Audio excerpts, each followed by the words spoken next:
In a quiet corner street in Bogo City, a glass-paneled salon is bustling on a Saturday afternoon.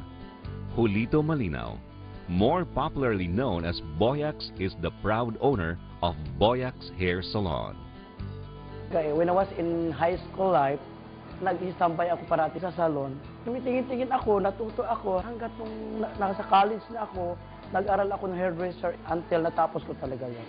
So, umalis ako dito sa Pilipinas. Alam mo naman kasi sa bansang Saudi Arabia, ang hirap, di ba? Then ako naman kasi, sa salon kami na-assign, VIP salon. Sahod namin dati, mura lang, $75. Nag-isip ako noon ng more or less 4 years. Kasi meron ako customer na inopera din ako para sa London.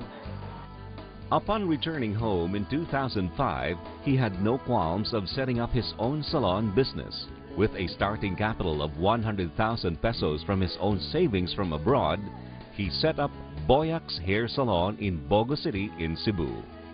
He initially had difficulty sustaining his enterprise, and he struggled to manage his business on his own.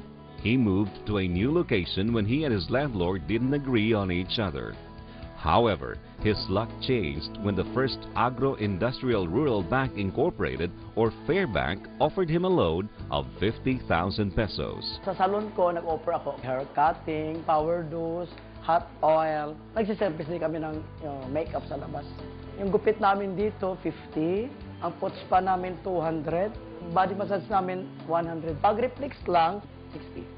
With this low pricing scheme and good reputation, customers flocked in his salon.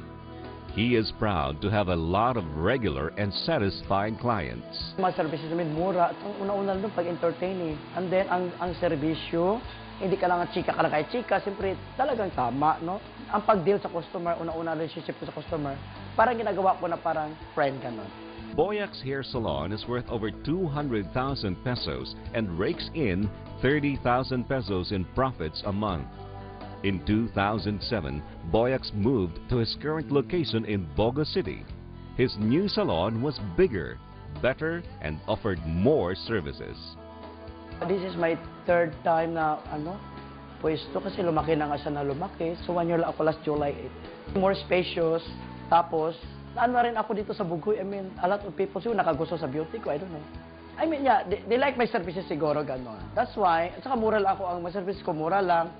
Kasi sayang naman ang space sa taas. Ginawa ko lang. Basta, ako pinakamalaking shop dito sa Bugog. Boyax is keen about the quality of service he and his 9 employees give. His employees get 50% for haircuts and 40% for other services. He trains his hairdressers well and does the more complicated tasks himself. Siyempre nag-hire ako, then tinitingnan ko yung quality nila. I-interview ko lahat. Never ako napapasok na hindi marunong. Kagaya ng isa, reflexology siya, so natuto na rin siya mag-hot oil. At ako talaga yung mga detox, ako yun, mga hair coloring, mga rebonding, except sa mga hot oils na yun.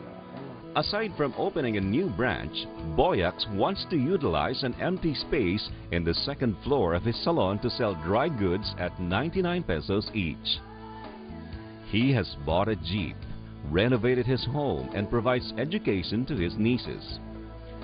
He treats his employees well and loves to go on outings with them.